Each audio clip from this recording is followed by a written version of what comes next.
Olá, olá pessoal, sejam todos muito bem-vindos. Eu sou o professor Stanley Costa, professor de Direito Civil e Processo Civil aqui do Lacon Cursos. E nessa aula e nas seguintes, nós vamos trabalhar um tema normalmente presente em concursos de tribunais. Estou falando acerca das noções gerais de direito processual civil.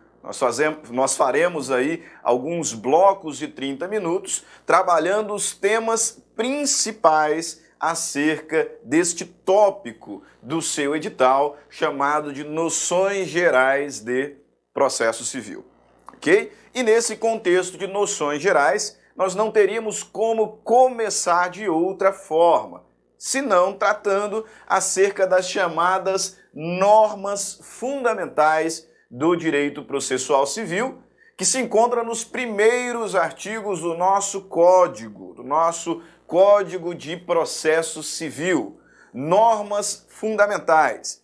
Um tema que, com o advento do CPC novo, CPC de 2015, passou a ser cobrado de uma forma mais recorrente em concursos públicos, especialmente em questões de verdadeiro ou falso, clássicas questões aí da banca CESP.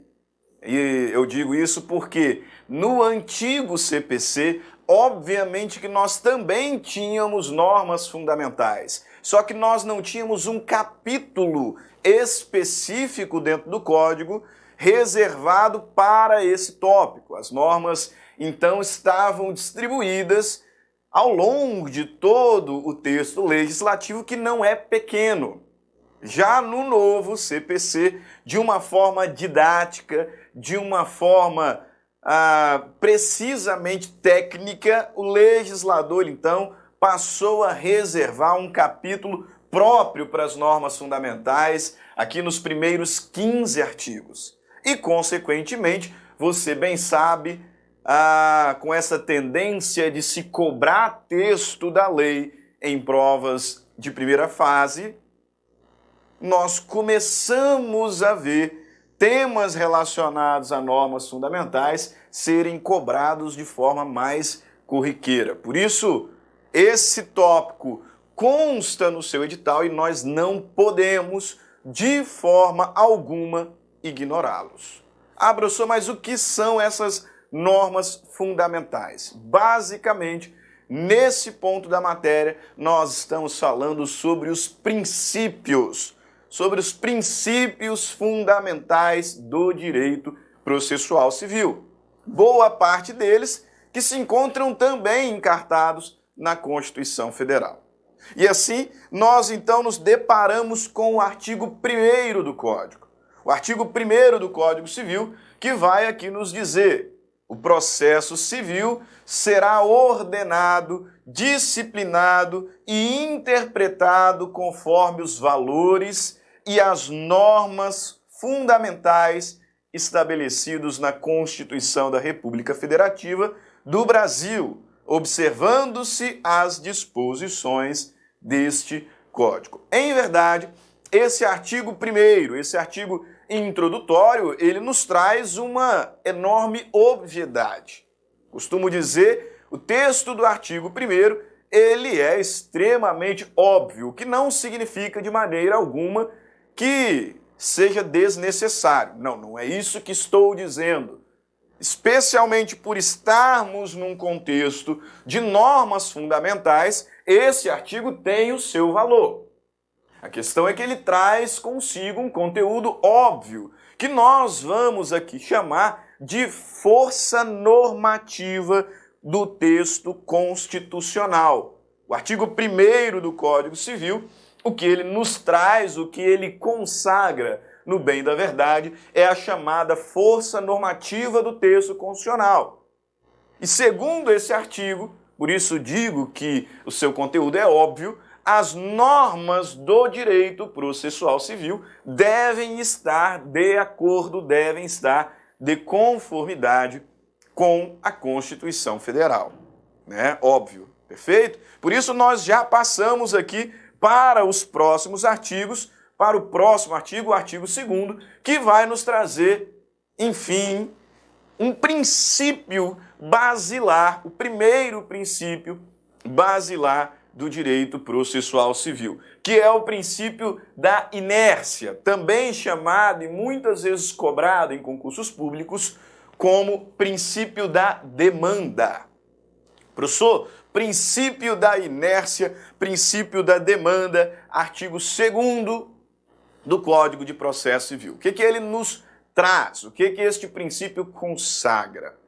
Este princípio consagra a ideia de que a jurisdição ela é inerte. No próximo bloco falaremos rapidamente sobre a jurisdição e identificaremos que uma das características da jurisdição é a sua inércia, o que significa que o Poder Judiciário, como regra, não atua ex officio. Ele não atua de ofício, ou seja, ele não atua sem provocação. A jurisdição, veremos, é um dos poderes essenciais do Estado, o poder de solucionar conflito. Só que esse poder, especificamente, ao contrário dos demais, ele não é exercido, como regra, de ofício. Ele não é exercido sem prévia provocação. Regra geral, o Poder Judiciário, portanto, atuará somente quando for provocado pelo interessado. Aí sim, ele vai dizer e impor o direito, como veremos quando do conceito de jurisdição, poder, dever do Estado de solucionar conflitos. Mas vamos aqui para o texto da lei, porque ele é bem explicativo. Note, artigo 2º do Código de Processo Civil, o processo começa por iniciativa da parte. Inércia, princípio da demanda. O processo ele começa por iniciativa da parte. Eu costumo dizer, obviamente, de uma forma bem simplória, mais didática, que se um juiz, imagine você, presenciar ali um acidente de trânsito, ele não poderá, ao chegar no fórum, dar início à ação indenizatória. Veja, ele não é parte do conflito, ele apenas viu, ele apenas presenciou um acidente de trânsito e identificando que o carro de trás era o responsável pelo dano, ele não pode chegar ao fórum e simplesmente iniciar uma ação indenizatória em face daquele suposto culpado. Não pode. Não pode. Por quê? Porque a jurisdição, como regra, ela é inerte. O processo ele começa por iniciativa das partes. Mas esse artigo, como você observa, não para aqui. O legislador diz, o processo começa por iniciativa da parte. E ele segue. E na sequência é que nós encontramos o segundo princípio, chamado de princípio do impulso oficial. Princípio do impulso oficial. Veja bem você, o processo ele começa por iniciativa da parte. A jurisdição ela é inerte, princípio da demanda. Entretanto, uma vez iniciado o processo, o legislador diz que ele se desenvolve por impulso oficial. A parte ela não precisa ficar ali impulsionando, instigando a continuidade do processo. Essa é a ideia traduzida na sequência do artigo 2º. Note, o processo começa por iniciativa da parte, princípio da demanda, mas se desenvolve por impulso oficial, salvo nas exceções previstas em lei. Uma vez iniciada, a demanda, então, ela se desenvolve independentemente da vontade e provocação das partes. Princípio da demanda, princípio do impulso oficial. O artigo 3º também traz consigo um princípio importantíssimo e bastante cobrado em concursos públicos. Falo acerca do princípio da inafastabilidade. Princípio da inafastabilidade. Inafastabilidade da jurisdição. Professor, que significa isso? O que significa dizer que a jurisdição é inafastável? Note você, o processo ele começa por iniciativa da parte. Perfeito? Então todo aquele que se imaginar envolvido em algum conflito de interesse, sabendo que, como regra, a autotutela ela é proibida, portanto, como regra, eu não posso resolver os meus conflitos de interesse com a minha própria força.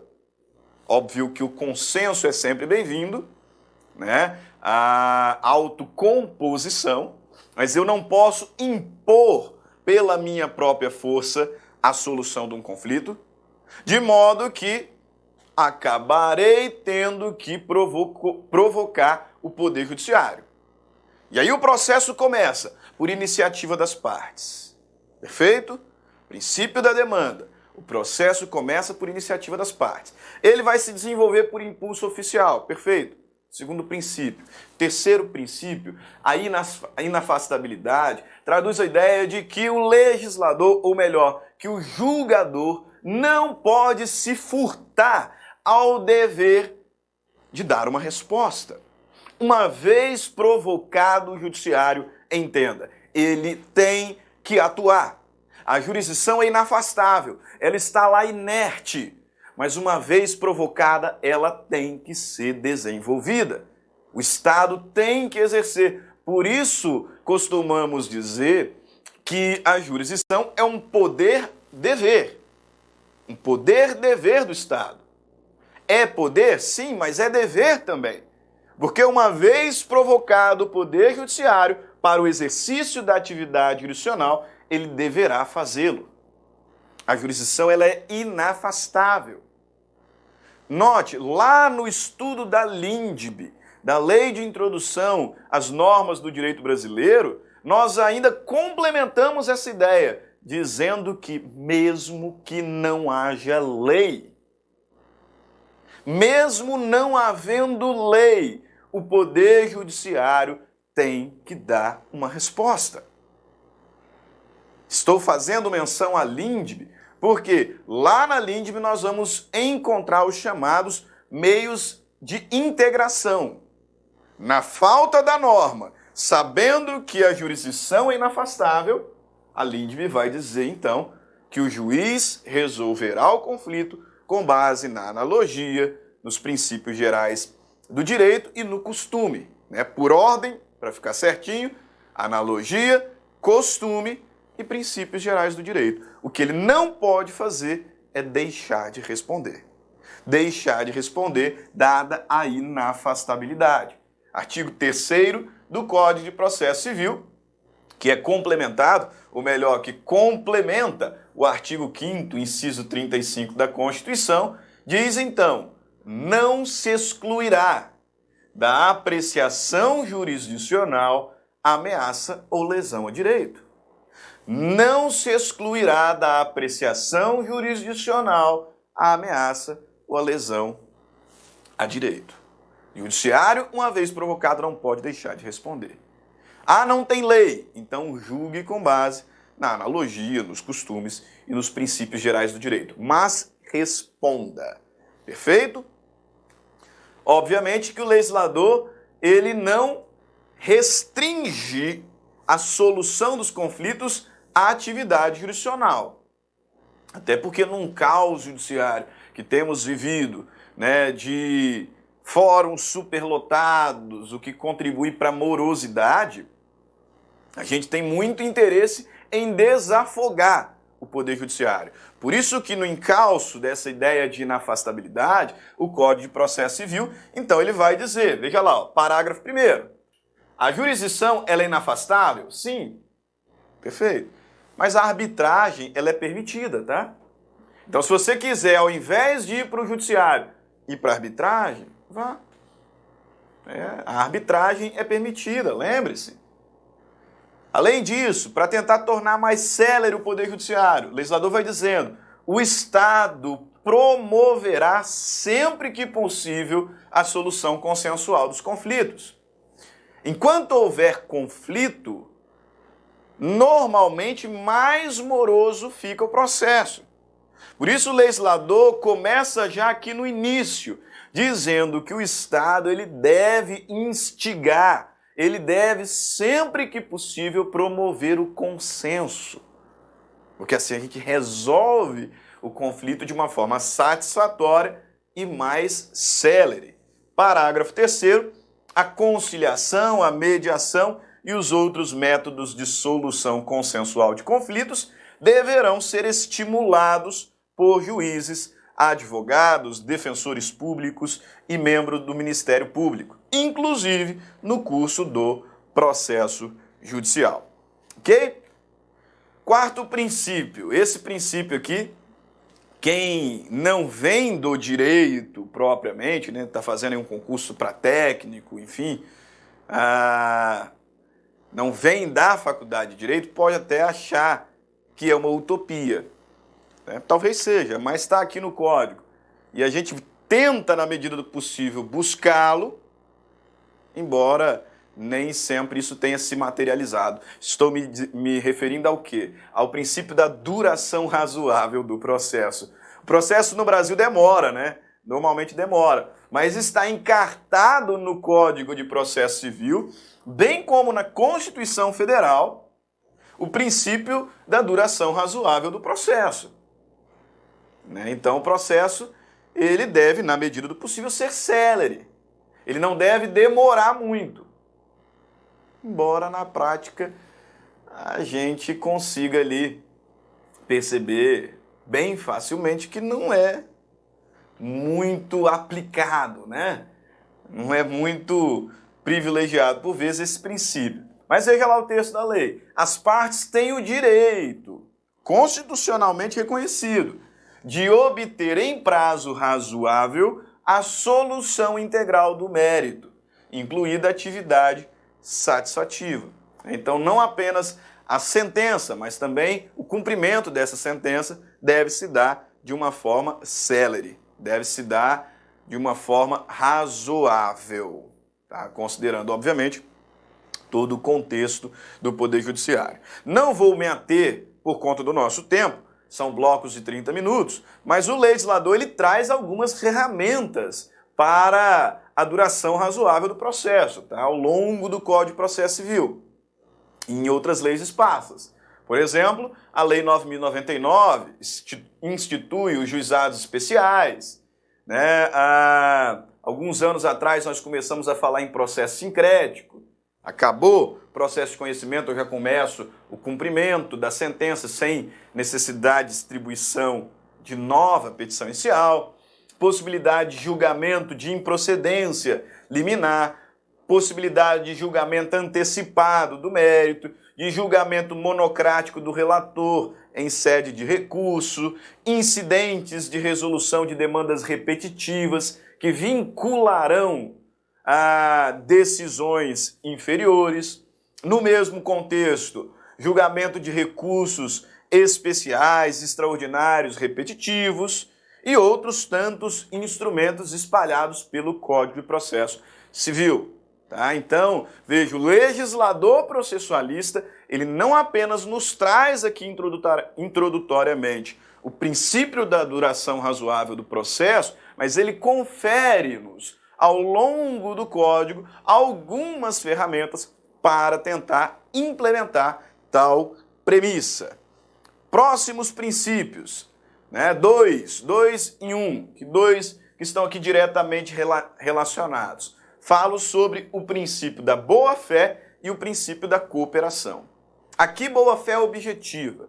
Premissa de que as partes elas devem agir na relação processual de uma forma proba, de uma forma honesta, de uma forma moral, ética.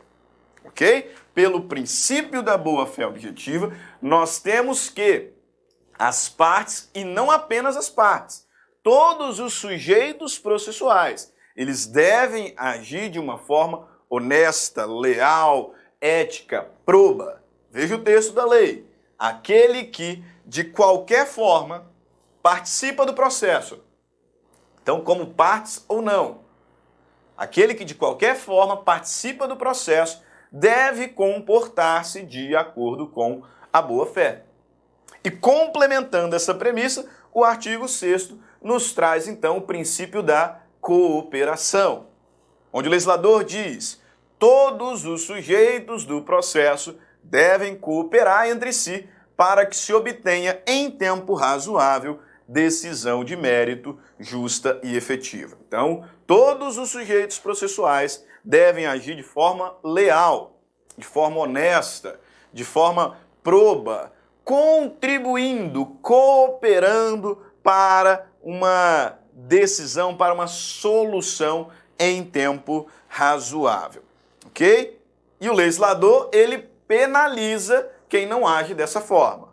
Novamente, por conta do tempo, e porque aqui já é um aprofundamento do direito processual civil, nós não vamos aqui destrinchar as possíveis sanções. Mas nós temos espalhados pelo Código Civil, por exemplo, multas, né? Multa por um agravo interno manifestamente inadmissível, multa pela oposição meramente protelatória de embargos de declaração, a condenação por perdas e danos em razão da litigância de má-fé, multas por ato atentatório à dignidade da justiça. Enfim, nós temos também espalhados pelo Código várias penas, várias sanções para aqueles que não agirem de forma honesta, de forma proba, cooperando para a rápida e para a satisfatória solução do processo, ok? Mais um princípio, princípio da isonomia processual. Ah, professor, este é o princípio segundo o qual todos devem ser tratados da mesma forma, ou seja, nós devemos ser tratados em igualdade. Absolutamente tudo que for dado a uma parte tem que também ser entregue a outra. Igualdade restrita? Não. Pelo princípio da isonomia, que é um pouco mais profundo do que essa ideia, temos que as partes elas devem ser tratadas igualmente na medida da sua igualdade e desigualmente na medida da sua desigualdade. É princípio da isonomia. Tratar os iguais como iguais, os desiguais como desiguais na medida dessa desigualdade, ok? Veja aqui o artigo de lei, o legislador nos diz: é assegurada às partes paridade de tratamento em relação ao exercício de direitos e faculdades processuais, aos meios de defesa, aos ônus, aos deveres e à aplicação de sanções processuais, competindo ao juiz zelar pelo efetivo contraditório. Ou seja, paridade de armas, tratar iguais como desiguais, ou melhor, iguais como iguais, desiguais como desiguais, na medida dessa desigualdade. E aí também, ao longo do código, nós vamos ver aí algumas peculiaridades, né? Por exemplo, a pessoa que não tem a condição de arcar com as custas processuais, né, com uma condenação em honorários de sucumbência, o legislador traz o benefício da justiça gratuita. O incapaz tem direito de ser representado. O incapaz tem direito à presença do Ministério Público. Ou seja, nós vamos tratar os iguais como iguais, mas os desiguais desigualmente, na medida dessa desigualdade. Outras ferramentas tantas espalhadas aí pelo nosso código. O artigo 8º, ele é um artigo chave. Por que chave? Porque ele nos traz diversos princípios, aqui instos no seu conteúdo. O legislador ele vai dizer que ao aplicar o ordenamento jurídico, o juiz deve atender aos fins sociais, às exigências do bem comum, resguardando e promovendo a dignidade da pessoa humana e observando proporcionalidade, razoabilidade, legalidade, publicidade e eficiência. Nós, aí analisando os mais diferentes materiais de concurso público, O pessoal costuma aí fazer vários mnemônicos, né? Várias técnicas aí para gravar os artigos que constam no artigo 8º. Ou melhor, os princípios que constam no artigo 8º. Você vai encontrar aí, Google afora, materiais afora, vários mnemônicos para que você grave os princípios aqui presentes. Eu gosto muito daquele que diz o seguinte, né, para você gravar, help 2. Help 2. Porque aí eu vou ter aqui, ó, razoabilidade, né, razoabilidade, eficiência, legalidade, publicidade e proporcionalidade. Então, help 2. São os princípios que constam aqui expressamente do artigo 8º.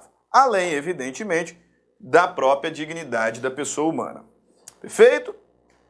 Princípio do contraditório. Princípio do contraditório para a gente fechar aqui esse primeiro bloco.